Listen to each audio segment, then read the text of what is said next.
and welcome back to I Don't Get It, the Pop Culture Get Off My Lawn cast. This show, of course, features the open-minded music of two early 50s cranks, curmudgeons, sticks in the mud, staring down the prospect of entertainment irrelevance. I'm your co-host, Bill Scurry of American Caesar Enterprises, which, as everybody knows, is the firm which finally got the bright idea to build a better mousetrap.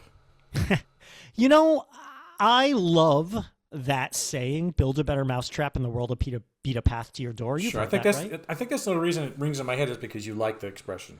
I do, because frankly, I was raised to believe that, and one of the, if not bitterest, but one of the lessons of adulthood I found is that that's not true. Like, I was raised to believe you put your head down, you do the work, and you get rewarded. And whether that was ever true is questionable, but it's certainly not true in modern America. And I have a lot of trouble accepting that. And I bring it up a lot. I had a therapist a few years ago. I brought that up. He had never heard that term before. That saying, that aphorism. Yeah, it's a little archaic. I get it. Yeah. Yeah, but isn't it clear what it means? Like, don't you get it? Like, isn't it useful? You know, is there a build a better app in the world will beat a path to your door? Well, build a better app, and the angel investors will send you lots of emails? No, I mean, that sounds terrifying and horrible and creaky the way you just said it. You're probably right. That would make more sense. Yes. I think, you know what? I believe it's the mechanism of the mousetrap, which is something that a lot of people have no facility with or even can relate to what that might be. That people don't need as much anymore. Correct, exactly. We have atomized the environment around us so that mice generally do not affect us the way they once did. All I know is my first 7 or 8 years in living in New York, I went through a bunch of mouse traps. Yeah, you have plenty of mice. You get those little black, what is it? Looks like black rice they leave in the corners and shit like that. Mouse poop. Nice. Yeah, it's pretty gross. Beautiful, Bill. Thank you. Well, hello. My name is Noah Tarnow. I'm the founder and the senior. I don't even say my name, and you already know I lived in New York for 7 or 8 years, and I've been in therapy. And you had a problem with mice, too. You had an infestation. I have a mice problem, and I grew up with a Calvinist attitude that has burned me in the ass. Shortly before the podcast, you were chasing a shoe. Before I even say my name. You were smashing roaches with the heel of your shoe before we went live. That too. I'm a violent man who hates rodents and has anxiety. My name is Noah Tarnow. I'm the founder and the senior quizmaster of The Big Quiz Thing, the trivia game show spectacular. Welcome back. We skipped 1 week, 2 weeks. 1 week. Yeah, it was a very big 1 week. Yeah. And we're back. Bill is back in these United States. This is true. Welcome back, Bill. Thank you. America. Yeah.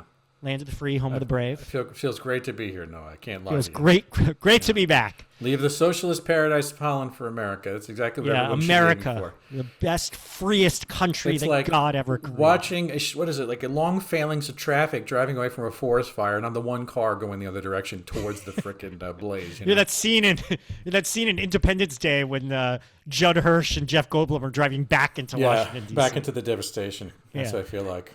Anyway, and I'm in California. You're in New York. Is it kind of upstate where you are? It is, and if this is a temporary redoubt, I will be in the island of Manhattan once again, where this is closest to a place where I feel home in America, and I will be back there shortly, probably beginning of August, mid-August or something like that. New York, New York. Yeah, city's so nice they named it once. Yes, the other name's Manhattan. Anyway, so we're back, and every week we're like, let's talk about something that's going on, that's happening. We're trying to keep up. It gets harder and harder, day by day, week by week, hour by hour. But this week is something that this wasn't a heavy lift for either of us. We both were going to engage in this anyway. Yeah, right? Generally, I think so. I mean, that's the problem is that I saw this. It would have been a good topic, grist for last week's episode, which we didn't do. So, right. I mean, the topic is a little lukewarm at this point. But, I think the fact is that people have finally gotten their tickets to see this in different formats. Right. So the rollout is still happening. It's still kind of a fresh release. It's still doing good I business. had trouble. My friend and I went Friday night, and we couldn't get tickets till the 9:45 screening. What format did you see it in? Does it matter? IMAX. You did go which IMAX. Which means 9:45 on a Friday, and we're in our 50s. It looked like we were the oldest people. We're dragging your ass. No, that's true. And we were like, this is amazing. And I'm like, I bet you at the 7 p.m. screening, we wouldn't have been the oldest people. Anyway, we went to see the Odyssey. Talk about old. How many thousands of years old is this story? 2,500? Well, it was written...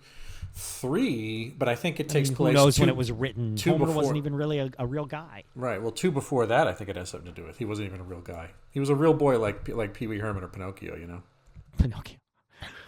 Anyway, the Odyssey, you've heard about it, the Greek epic poem, adapted for the screen by Christopher Nolan, arguably the most powerful director in Hollywood at the moment. His next project after cleaning up at the Oscars with Oppenheimer. I'm not arguing that with you. Yes, he is only doing movies beginning with O now. Titles beginning with O. The O Dark Knight. Insomnia. Insomnia. That was Christopher Nolan. I forgot that. Yeah. That was his first big budget movie after Memento. Yeah, studio movie, I should say. That's right, Memento, which was awesome. Memento is what we called it. He did Insomnia. He did 3 Batman movies. Yeah. I know I'm weird, but the third one's my favorite. This is a good one. No, it's really underrated. It's my favorite Batman movie ever. I stand by that. Yeah. He did Oppenheimer. What else has he done? Inception, Tenet. See, I'm the one person who hated Inception. I didn't hate it. Couldn't stand it. It's lukewarm. I didn't hate it, though. Couldn't stand it. I thought it was too much. And I have not seen Tenet. I got to see Tenet. Is Tenet good? Tenet's good, right? Tenet is strange. It's definitely a divisive movie, and he blamed, it's like I don't know how we're going to get into this, but it's like Nolan had a schism with Warner Brothers, his studio, because they dropped it in the pandemic, and they did not get behind it because it was difficult to see movies in theaters. It was supposed to be the first COVID release, and the thing is that it kind of flopped, and so he likes to think... Did they immediately push it to streaming? Yeah, that was one of the things too. They kept the back door. They wanted to get it to streaming. He's like, no, this has to live in movies and it's in theaters. But I think it's good luck in the middle of what he left out. What Nolan left out is that maybe people didn't like the movie. Maybe in addition to it being difficult to get to see because of COVID, perhaps it wasn't that great a film after all. Did you like it? I literally know nothing about it. I've heard about it a million times. I couldn't tell you what the plot is. It was a quizzical, querulous movie. It had something going to it, but it is extremely difficult for the audience in this day and age to expect them to catch up with what was going on simply because it's so idiosyncratic a film to create. It's very weird. Well, but maybe that's relevant to this. So now he's doing the Perhaps. Odyssey, the thousands-of-year-old epic poem about Odysseus. That's where the word Odyssey comes from. I can't believe it. The king of Ithaca and his struggle to get back home after 20 years, 10 years fighting the Trojan War and 10 years trying to get home, where he and his crew feel cursed by the gods, and back home, Telemachus, his son, is trying to take over, but his mother, Penelope, is being hounded, not really hounded, harassed by all these guys. All they do all day is sit in her castle and eat. They mooch. Who's cooking this food? Who makes this money? Yeah, it's a good question, right? I guess it's... I don't understand. Why is logic not applying to this made-up story from thousands of years ago that involves gods and monsters? Good question. Anyway, you got all your old friends. You got Circe, the witch. You got Helen of Troy, Odysseus, Telemachus. Polyphemus, the Cyclops. The Laestrygonians, the Scylla, the Charybdis. What's the name of the big giant people? The Laestrygonians. Laestrygonians. Yeah, it was unsaid in the text of the movie, but that is who they are. Yeah. You got Scylla and Charybdis. Charybdis, yes. Right? You're caught between the Scylla and Charybdis. You're caught between Scylla and Charybdis. Cyclops. You got the sirens, the mermaids, the siren song. Yeah. Anyway, all your old favorites. The movie is a hit, folks. Critical, commercial hit. Bill, give us the basics on the Odyssey. What a lot of people don't know is the first thing he did as the king of Ithaca was to establish Cornell University. I thought that was a very, very nice thing about his priorities. So the Odyssey... And then he established Ithaca College. So at a certain point later, Ithaca College. And then dormitory housing followed thereafter. It is a 2026 epic action fantasy film, as Noah said. I will repeat a lot of what he said because it's in my notes, and I'm unwavering in my reading of the notes doc. Sorry, dude. That's okay. Christopher Nolan produced in collaboration with his wife, Emma Thomas, who is she's the co-president of Syncopy, his production label, and she's had as much to do with these movies as anybody, especially since he split off from his brother Jonathan. Let's say about 3 or 4 movies ago. Jonathan and Christopher were the engine of these things with Lisa Joy and Emma Thomas, and then it's mostly the 2 brothers have their own things going. But anyway, that's besides the point. So yes, of course, again, as Noah says, adaptation of the ancient Greek epic poem, the Odyssey, and with an ensemble cast including Damon, Matthew, as you guys might know him, Matthew Damon, Matt Damon, Tom Holland, not the director of Child's Play, but the diminutive British actor who puts on an American accent, Anne Hathaway, not the one married to Shakespeare, but the actress from New Jersey, Anne Hathaway, She's from New Jersey? Yeah. In fact, a friend of mine knew at the that. Magnet Theater put up when she was doing teenage workshops. Anne Hathaway, young precocious Anne Hathaway, was one of her charges, and so she put up a picture of them doing. It was a weekend-long workshop somewhere out in Central Jersey. Yeah, maybe she was up by think you. I I knew can't that. remember, but yeah. Let me look this up. Keep talking. Robert Pattinson, Lupita Nyong'o, Samantha Morton, Zendaya of Zendaya fame. Perhaps you know her from her own name. Charlize Theron has a role. So, as you all know, Odysseus is the king of Ithaca, undergoes a long and perilous journey home after the Trojan War, encounters mythical beings, and as he attempts to reunite with his wife Penelope. And Nolan began writing the script March 2024, sold it to Universal, which is his home after he blew up with Warner Brothers post-Tenet. I mean, I think essentially he offers these movies to like an open marketplace. But the thing is, like the reality is, Uni is where Oppenheimer was the first movie he made for Uni, and I think now he figures these are my guys. So he's putting his movies out through Universal. Universal is happy to have him because it's a win every time he goes out to bat. Now it's a big deal. Nolan studied several traditional translations and some new ones before I think he's kind of like decided upon the maximally realistic interpretation of Greek mythology, widely seen as being based on the academic work of Emily Wilson. Apparently, You do not see the gods, which is considered a is that realistic quote-unquote choice. Yeah, the one that was present for decades and decades was this guy Robert Fagles. I think he drove. If you read it in school, chances are it was Fagles. Whereas I think Emily Wilson was a 2000s, maybe late 2000s, 2010s retranslation. You know, like Beowulf got one of these. There's every couple of decades, people look at it, it becomes a bestseller, and so this is the version now. It's much more of a humanist bent. There's probably more of a feminist bent too. Cannot tell you. Have you ever read the Odyssey?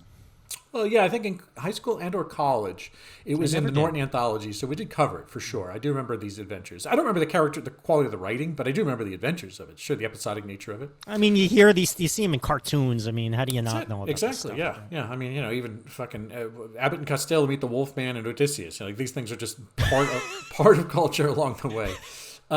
So the thing is, because Nolan is such a fan, he's so syncretic. He also, there's no way that this guy wasn't going to refer to epic historical films like Tarkovsky's Andrei Rublev and Ron by Kurosawa. And of course, I think that Ray Harryhausen stop motion things from the 50s, 60s, early 60s. Well, that guy was still working up to Clash of the Titans. Clash of the Titans was his last thing. It's like, but that, yeah, like you can't do this without thinking about Jason the Argonauts. It's like, I think that it's just part of the lexicon. Whether he refers to it or not, you're going to think about stop motion monsters, skeletons with swords and shields and things like that. Although that doesn't really take place in this movie. Location filming was in Morocco, Greece, Italy, Scotland, Iceland, and Malta, which gives the filming, like less volume, less green screen. Not that it probably wasn't any of those things. However, the fact is that Nolan insists on doing things in meat space. The IRL means a lot to him. Mm-hmm. Getting it right in camera and then buffing it up later with CG, that kind of thing. Estimated budget was $250 million, which is, I guess, pretty standard fare these days. It is among the most expensive films in terms of shooting of Nolan's career. First motion picture, as I would. Motion picture is what cows make. Yeah, exactly. The first cow director will shoot a motion picture. It was shot on IMAX 70 millimeter film cameras, and what did they say? The weird thing was that the IMAX camera is an enormous contraption. Right. It makes almost like a helicopter type noise as it whirs the film through the magazine. And not only that, apparently each magazine only has 3 minutes. Yep. Some ridiculous 3 minutes. Yeah, I can't believe that. It's crazy. Well, I mean, how long is right? It's almost like you're doing a take, maybe a single take per mag. Yeah, kind of ridiculous. But and as Noah said, the reason why we're talking about this is because it was a crusher, opened up at $225 million on opening weekend, puts a lie to the right wing cavils about woke casting as such, which I'm sure we will get into in some feature later on.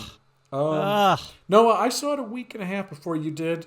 I did not see it thinking we were going to do a podcast about it, but now that it makes sense that we are, and as the film goer, no, as the doctorate of classical texts that we know you to be. I took one classics class in college. Yeah. You know what? That was my final term. So fuck it. It was elective. Yeah. Yeah. Well, elective, aren't they all? Yes, it was not part of my major. This is a great movie. It was very exciting. Fight scenes, action scenes, it was an Odyssey, right? It lived up to its archetype as an adventure dramatic story. And it was very dramatic. There's a bit of a quote-unquote twist toward the end. I won't give away too much. but it involves the only real god we see on screen, which is Athena, played by Zendaya. Zendaya? Daya. I believe it's Daya. Zendaya. Who cares? You know what her last name is? Does it? Yeah, Shakira. Coleman. Zendaya Coleman. Anyway, there's a lot of flashbacks. There's a lot of time jumps, but nonetheless, it was very well told. It flowed well narratively, despite the amount of flashbacks. The acting didn't blow me away, but it was fine. I'm a little tired of Anne Hathaway. She's always a little histrionic for my tastes. But she's fine, though. It's like a distaff version of Rod Steiger. I think I know what you mean. Yeah. Okay, that's an interesting comparison. Special effects are great. Cyclops looks great. I wish we saw Scylla more, because that was a cool monster. Cersei turning the men into pigs was fantastic. It did a really good job of balancing the big and the dramatic. As I mentioned before, he made a choice by not showing Zeus throwing down the thunder. It's just thunder and lightning is what they interpret as the wrath of the gods. This is a big dramatic film, an ancient Greek epic, but despite all that, it was about people. It was about their relationships. I'm sure some people out there are talking about how it's too talky, but I think it does a perfect job of balancing the talk, the interpersonal relations with the giant set pieces, the adventures, the fight scenes, etc. But what I was most struck by is I really appreciated it didn't feel like it was making compromises. Now, this is the function of Christopher Nolan being one of those powerful people in Hollywood, but especially the way Hollywood is these days, it's very easy to imagine a bunch of executives saying, well, we love the idea of doing the Odyssey, but, you need a sex scene with the sirens. The Cyclops needs to be the primary villain. He needs to appear throughout the movie. Can the Cyclops be Ryan Gosling? Yeah, can we have Ryan Gosling play the Cyclops? How about The Rock as the Cyclops? We need more monsters. I mean, you see Scylla and Charybdis very quickly, and Charybdis isn't even shown as a sea monster. Charybdis is just like a whirlpool. Like, I didn't quite get that until I was reading later. Like, that's Charybdis, which I guess in the original text is interpreted as like, a sea monster. Yeah, a yawning hole in the ocean to some degree. Yeah. Yeah, I mean, it literally just looks like a whirlpool. So, they come and go pretty quickly. But it took its time, and it was about people. And this has been mildly criticized. Apparently, this is tacked on a little, not seen in some of the earlier writings, but kind of the climax at the end is about Odysseus's guilt. I don't want to give too much away. You can probably guess. And that's really handled as a very dramatic flashback. There's a lot of that. And, of course, when he talks to the shades of, the dead soldiers, it's a psychological film. So it does a good job of balancing the dramatic and the exciting.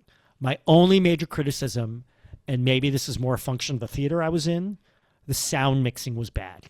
I had a lot of trouble understanding a lot of dialogue. That's funny because I saw it in Holland before I left. They don't overclock they don't kill you with volume. Like their method is to essentially play it at it's not a breakneck, ear-splitting volume. And it actually, as again, my American trained ears, I would rather hear it picked up.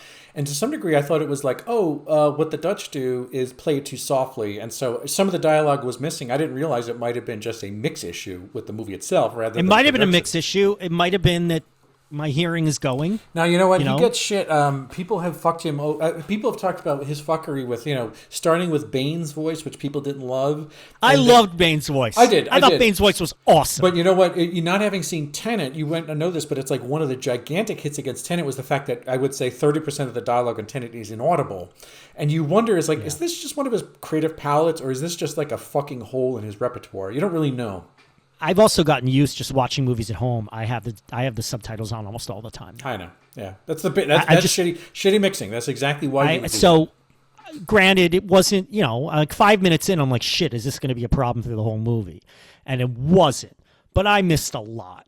Like someday I'm going to rewatch it with it, and then of course that night I get home and I'm reading the Wikipedia page and it filled in a lot of gaps I missed. Right, which maybe that's cheating, but it made me enjoy the movie more.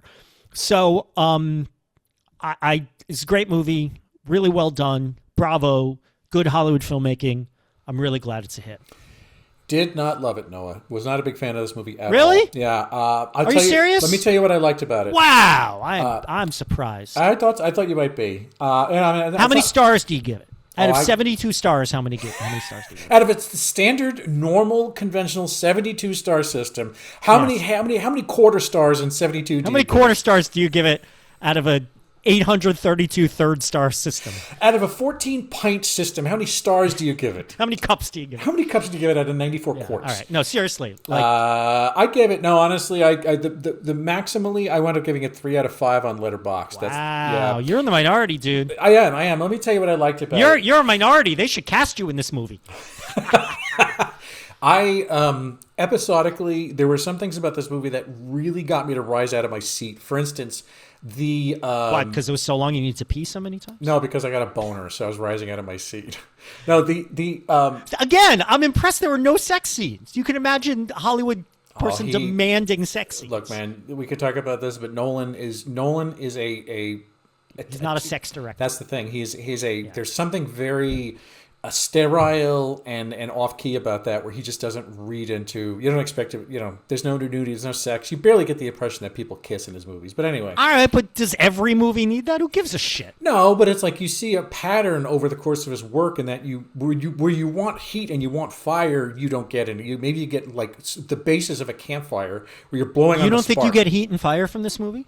No, I'm saying the kind of romantic heat, the kind of romantic. But why do you need that in every movie? Well, some movies are. You don't get that in a fucking Minions movie. You want that from a guy who's trying to get back to home and it's driving him, and it's like it's kind of lost in this. But here, let me start up by telling you, the visual of the Cyclops looking like, what is it, Goya's painting of Saturn eating his children.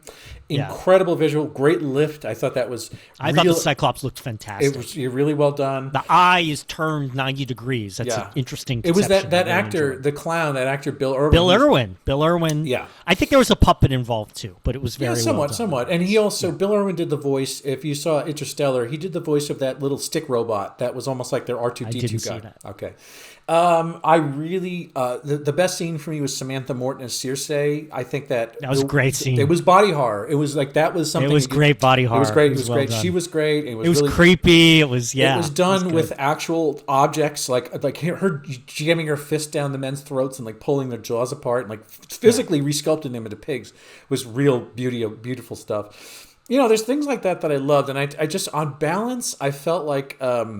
I appreciate what Nolan was going for here. His stated intent was to strip the fantasy out of most things and make it as realistic and gritty as possible, which serves him in how he brought Heath Ledger and Christian Bale down to earth and made this incredible. I'm just saying, of those Batman movies, you see what he was trying to do, and that was a good way of demystifying the Joker and turning him into a sweaty, strange, label-free like, there's no labels in his clothing. It's all bespoke. We don't know who this man is. We don't know where he came from. He's got scars on his face. It's like, that's a human being if there ever was one. It's not Jack Nicholson dancing around, on top of a float or something else I love. It's just different. I get that.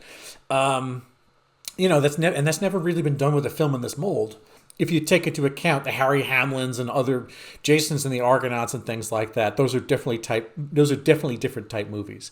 So he did that. He got rid of the kind of fantasy element, kept it down very spare, trying to tell the psychological drama. But I think deleting the most fantastical elements blanches the wonder of fantasy out of an enduring epic myth to me. I think you're asking for the wrong things from this movie, but okay. No, because I think I'm asking the right things. Look, I know that we've had it before. There's no shortage of, if you are looking for this, it was done all through the 50s and 60s. There's plenty of Hercules movies with Steve Reeves. I understand that. Like, we had that take before. However, it's like this guy has proven such facility with the idea of doing. He could, in fact, have done a wonderful epic fantasy. He could have had this sort of high adventure rather than trying to.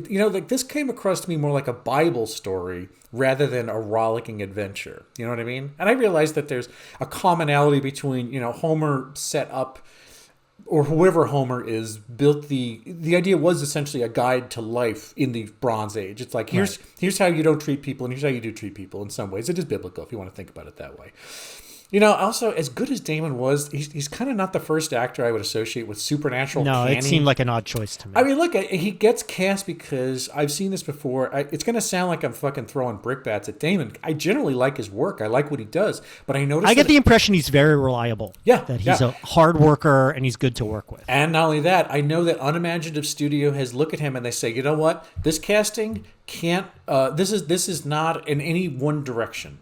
It is as down the center as you can possibly imagine. And look, he got jacked for an old man. I think he's 55. He had like zero body fat. I mean, he grew a beard. He looks great. Yeah. He's as thin as he's ever been for a good long time. He's in probably since the beginning of his Bourne movies. This is the fighting shape he's in. But again, that doesn't look like Canyon. That doesn't look like the epic heroic archer. That didn't look like the man who was essentially driving 10 Years of Myth. He just looked like a dude. He was like a dad. He played this like a regretful dad. He was directed, I should say, to be a regretful dad, not a man tossed aside by the whims of gods. It's not a bad movie, right? It's just a fatiguing one because I felt like all the things that Nolan was intentionally steering away from were the exact things I was kind of looking for to elevate this to that 3.5, 4-star movie that I think he could have given us. But that it just never takes off for me. You were sort of screaming to try to like grizzle your voice up. Is that accurate? Right, for the third act, yeah. For the older version. Just kind of, to age it out. And he did not realize that's what you're doing. And so he was a trailer over, like, very concerned. Oh, we shared a honey wagon. It was a two-banger, so Gotcha. He probably... He thought there was maybe a bathroom emergency, which... That, if he heard that and thought it was a bathroom emergency, he should have called 911. Yeah, that's the thing. Yeah. Clearly, you're wrong about this. Clearly, I have had brain damage, some trauma in my head. Brain damage, yeah. So the world has voted against you here. What else is new? So why? Why everyone is intentionally bought tickets just to prove me wrong? Is that what you're saying? Just to prove you wrong. They're all lying. They hated it. They want a minute. Why, Bill? Why is it a hit? Why is it doing well? Why do people care? Well, this is easy, and it makes it's sense. Thousands of years old. Why does anyone care about this? Look, so is my parents. You don't see me lauding them as well. Your parents are younger than any other of my friends' parents. Actually, it's true. That's the irony. So Nolan dreams big, right? This is an easy, really easy. And again, I'm actually happy that this is a success. I'm not trying to throw daggers at it. His productions are some of the biggest ever attempted. There's a way in which he makes movies that, like, it kind of it's informed like the way Kubrick would make his movies. It's like no one can make Kubrick's movies but Kubrick. I do happen to vibe with his movies more than I do Nolan's, but it's like no one else can make Nolan's movies the way Nolan makes them. And really, that he's like one of one. He's not working in a lane with other guys. You don't mistake his films for other movies. That's the thing. So each dollar he spends, I think it travels to the screen untrammeled. It's not like you're getting 98 cents on the dollar or 60 cents on the dollar. I feel like his budgets really show up. It doesn't look like it eats up salary or there's just like a lot of wasted time. The audience is really shortchanged for spectacle, these sort of things. It's what's amazing here is that so much looks tactile and real. It defeats the boundary between principal photography and CG, which is about as much as you can ask for from a team of expert artisans these days, considering that there's a lot of great photography in movies and a lot of great CG, but I feel like Nolan gets this credit for having what they call invisible computer graphics. In that after a while, you would be pressed to think that those, what did somebody call them? The acromegalic knights, the guys who came down from the hills dressed in armor, you would think that they're not acromegalic. No, but you'd think that large. They were large, but you would think that that's forced for what is it called, forced perspective photography. It's like, well, no, the reality is those were guys who were all 7 feet tall, and the stunt doubles playing the Greeks were all women who were about 4'8", and so it's like that was done. Are you serious? That was done in camera. Amazing. That's incredible. Texas switch type stuff. It's really interesting how they did that. Yeah, 7 feet tall. They got a bunch of 7 feet tall. They cast guys. They cast a bunch of you look behind the scenes. It's like you see there's a bunch of gigantic tall black men and small wiry stunt women. They were doing the behind the scenes stuff where they're like all flexing biceps in front of each other. It's pretty cool. Like that. This is as much as you could like. You can really ask for a team of artisans like Nolan and the people who previs things and the production crew, that sort of thing. Here's the thing: if you haven't read the Odyssey, this is, I think, also what you said at the beginning. You know a lot of the grammar. I mean, it's informed so much storytelling. You've heard all these legends, right? Either in total or it has been lifted in pieces and put into other things. As each of these things could inform a whole movie or a whole storytelling themselves. So the IP awareness is definitely less vulgar than a lot of the rest of the bullshit harvested by the threshing machines, of the sort of big budget content mills. So to me, it makes total sense that this is caught on simply because it's a gigantic target aimed at and hit, and the bullseye made very well, I think. I agree. I mean, even though it didn't, push your buttons. Correct. Yeah. I'm glad you agree that it is a story well told. I mean, look, the bones of the story stand the test of time. And there are definitely a lot of bones in the story.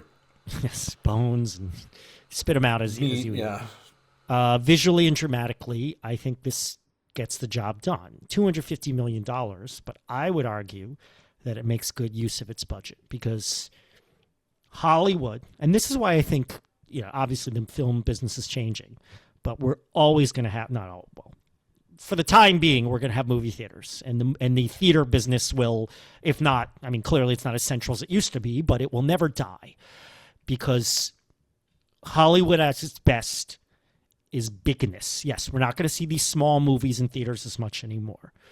But Nolan is part of the Hollywood tradition. He knows how to tell a big story. Alexander Payne's The Odyssey? I don't know if that's going to work, right? I love Alexander Payne. I do. He's just not suited for this. He knows how to tell a big story, and that's what Hollywood does better than anything else. I mean, going back to Cecil B. DeMille, all the way up through George Lucas, this is Hollywood at its best, and I think he pulls it off. But as I said before, it didn't quite vibe for you that the human element runs throughout, and he never neglects that. And you're really making me realize that that's the hallmark of his work, because that is what, while I preferred The Dark Knight Rises to The Dark Knight, The Dark Knight is a better human story, I would say. The Dark Knight Rises is a better Batman story, but that's a different story. Anyway, we're not really getting into that. I am going to quote, of all places, a website I ran into this via Rotten Tomatoes called Decent Films, and they review movies from a religious, mainly Christian perspective, although they seem to be a little ecumenical here. And the quote here is, he loves the movie.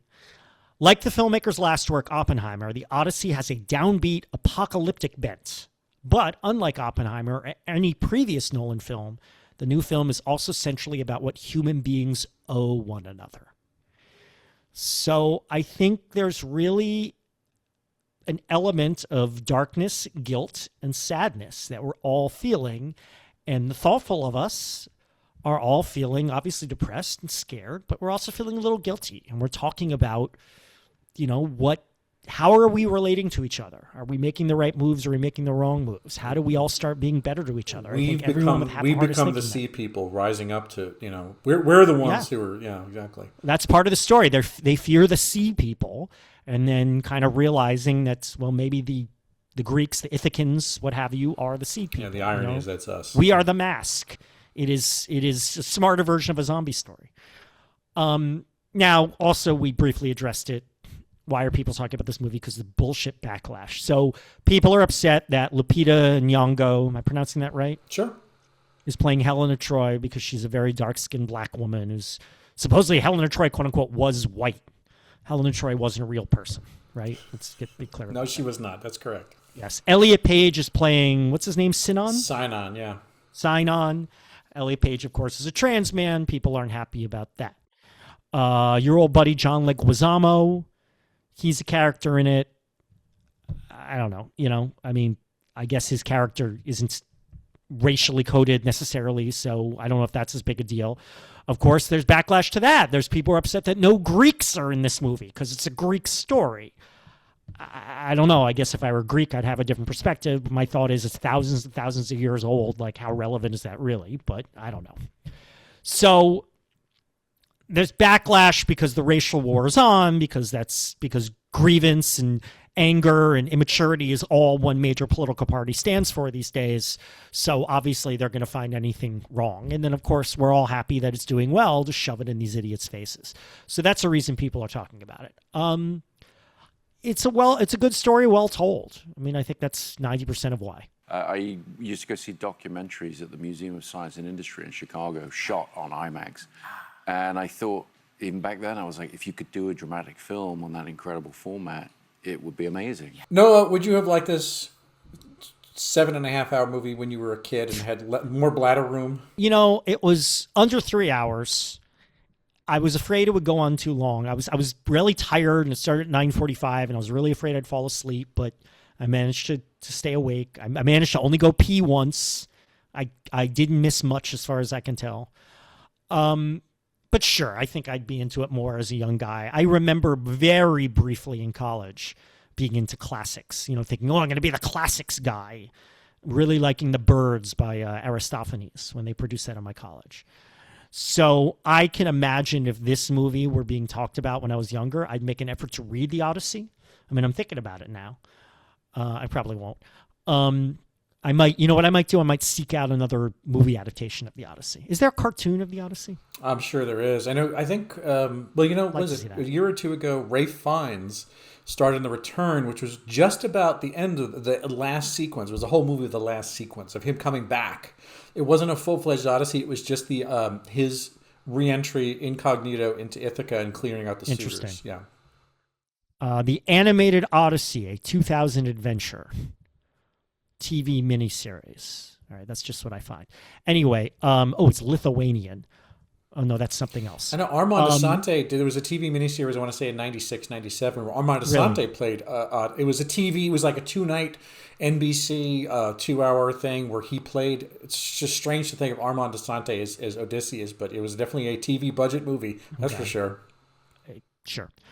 All I'm saying is I like this, and I think it might ignite a mini passion in me if I were younger. Huh. I don't think I have that in me. But, I do think that I would have been very excited to see what is ostensibly the biggest movie of the year so far. Well, of course. But I'm saying beyond the level I'm excited now. I hear you. I mean, and of course I preface that by saying, what is it, a week or so later, or a week from now, Spider-Man, whatever it is, blah, blah, blah, Home, Brand New Day comes out, whatever it is, which I'm less excited about. Really? I thought by law you had to have Home in the title of a Spider-Man movie. I know, and then they changed it for this one. Yeah, that's why the Cod is still saying the biggest movie so far. I could also mention being fatigued by the sort of joylessness and toil which this portrays. What I've always thought about as one of the more mesmerizing stories in our canon, our Western tradition of storytelling. And actually, to the point, when I thought about 1987, I think it was 87, I might have been confused seeing this the way I was when my dad took me to see The Last Temptation of Christ at 11 or 12 years old. Your dad took you to see The Last Temptation of Christ? He did, and Why? Because it was in the theaters. Why? What was the Seinfeld thing? Why would you watch it? Because it's on TV. Because it's on TV. Wait, did your dad take you to the movies a lot?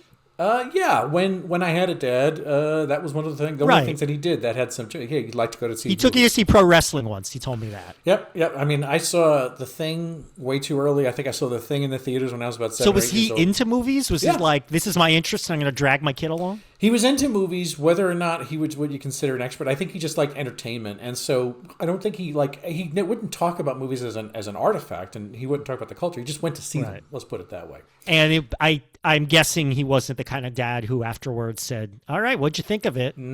Correct. I don't really think because I tell you, one of the things I loved doing with my nephews when they were little is we would watch like superhero cartoons and superhero movies, and we'd like talk about the motivation and stuff afterwards. Yeah, I mean, I like that really now. Fun. I built up that vocabulary years later with friends and stuff like that. But no, but seeing Last Temptation of Christ, understanding that it was about the Bible. I never read the Nikos Kazantzakis book. I have no interest in that fucking movie. The thing is, watching as an adult, it was great. Knowing it, coming at it from the idea of having seen everything else Scorsese ever made, and I remember seeing it, don't remember anything about it, but I revisited it in my mid-40s. I'm like, this is incredible. It's really good. And people protested it that Christians said it was offensive. Why? Catholics, not just Christians, Catholics. Why? What's offensive about it? You know what? Simply because it portrayed him as a human being. That's all you needed to do. Isn't that the fucking point? Yes, it is. And don't get me started on this. But however, in 87 or whenever this came, I think it was 87. I remember thinking, sitting in the seats, thinking, "This is really what the hell am I watching?" I know who Willem Dafoe is. I'm like, I have no idea what this is, and I could easily, depending on what age, figure like, watching this thing at like 11 or 12 years old, what the hell am I watching? I could be in that same position again. Who wrote the Odyssey?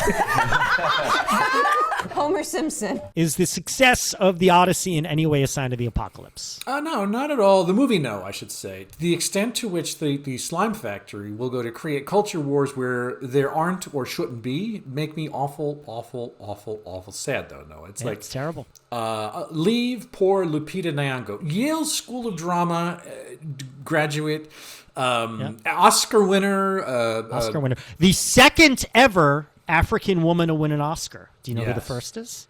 African woman to win an Oscar. This is a trivia fact I had. I said the only African woman to ever win an Oscar, and I had to change it when Lupita Nyong'o won. Oh, This is man. interesting trivia fact. Oh, Charlize Theron was the first. That's right. Yeah. They're both in this movie. Yeah, that's true. That is true. It's a trivia question. Oh, Charlize Theron is so beautiful.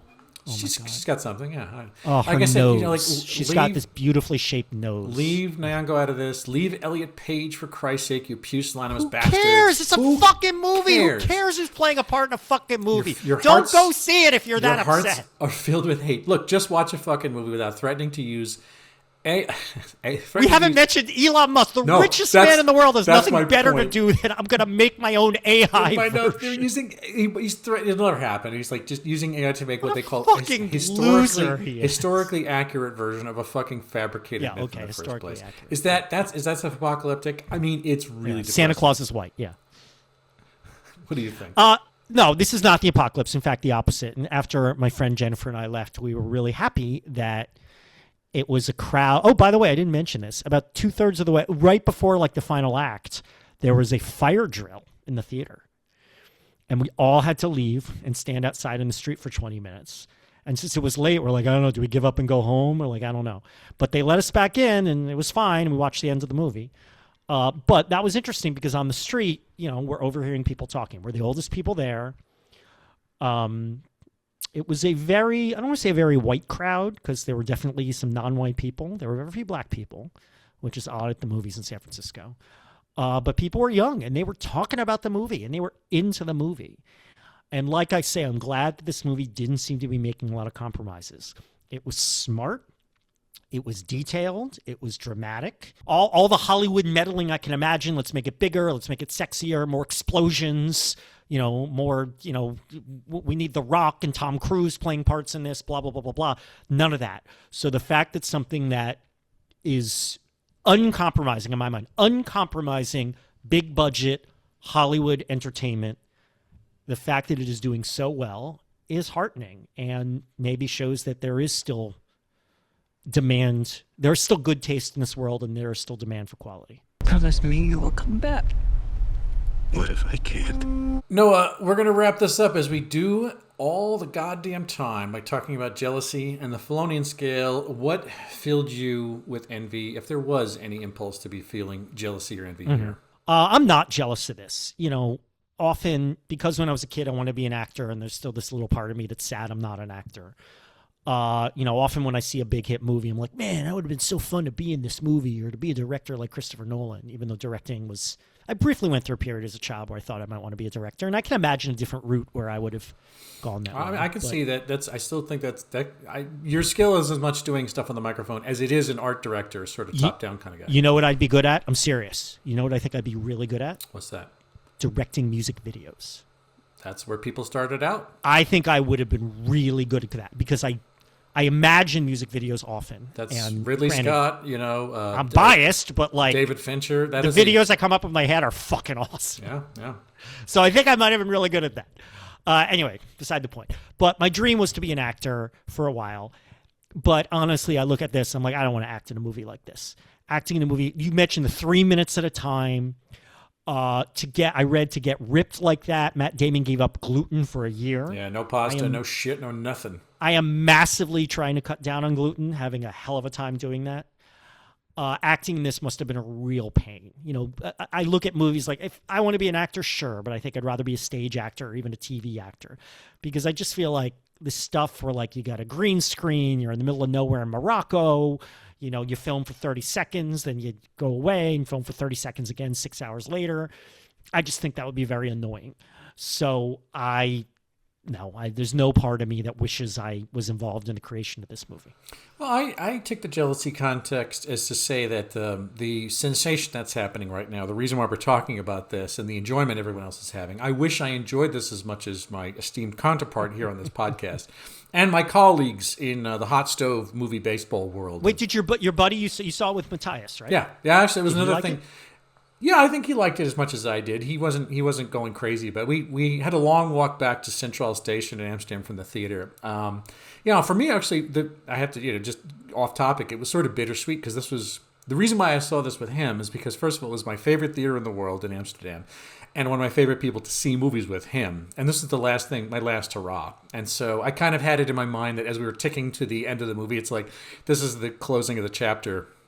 I mean, I don't know if that really made me feel worse about the movie or just a little more maudlin or something like that. But yeah. But, my people, everyone I know, I am one of the only people who's like, I'm not bashing the shit out of this thing. I just didn't enjoy it. I know, but you wish you got as much pleasure out of it as normal people, sane people like me got. Yeah, exactly. Yeah. Sane people. I want to drink the Flavorade here, Noah. I want to exult over a good accurate historical accuracy. I put that in there for you. Yeah. I put that in there for you. I want to quell over a well-made film. I just kind of had very little enthusiasm going into it, and it didn't win me over, other than to just affirm a craftsman, an artist, a director working at the peak of studio participation and, essentially getting everything right, but creating something that just did not resonate with me, which is fine. It doesn't need to, Anyway, so what about where would you comp this on the XYZ axis of topics we have? So let's talk about big epic movies you saw in the past. I thought about starting with The Batman. All right, The Batman Plus. You ready for this? Cats. I'm the one person who liked Cats. Well, remember? Ironically, a lot of people like Cats, but I understand. I just thought Cats was big, weird Hollywood entertainment. It was not as high quality as this movie. It was way cheesier than this movie. The special effects weren't nearly as good, but it was big. It understood that Hollywood is at best when it's big and kind of crazy. And there was an element of weirdness to this movie. There was the element of desolation, all the scenes of the yawning sea out before them and the waves crashing. There was an element of strangeness that I appreciate in this movie. Cats had a lot more of that. So you take Cats, you add Batman, The Batman. Part 2 is not coming out till 2028.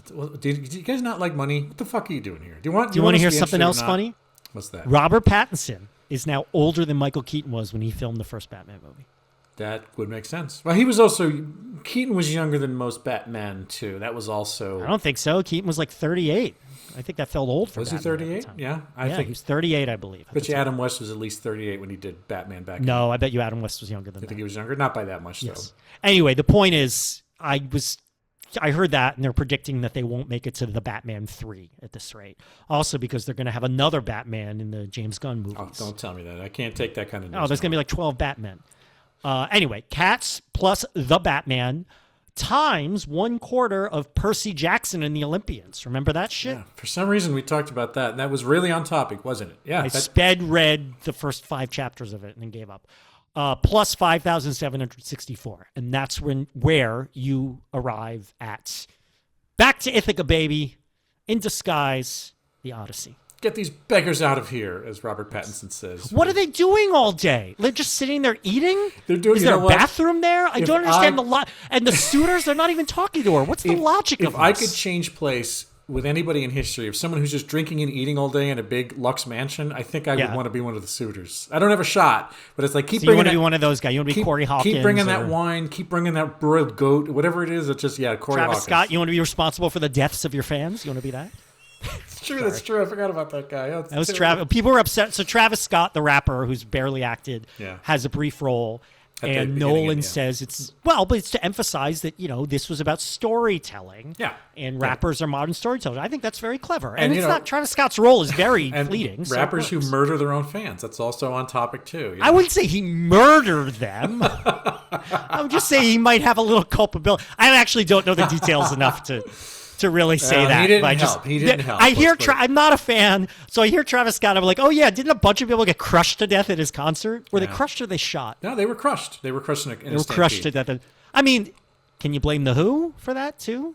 The Who's one of my favorite bands ever. But look, like I want to bring it back to. I know it. We're way off topic here. This was a popular and competent thing, which does nothing for me culturally, and so zipping through the list of things that we talked about, Greek myths aside, I alighted on Shohei Ohtani.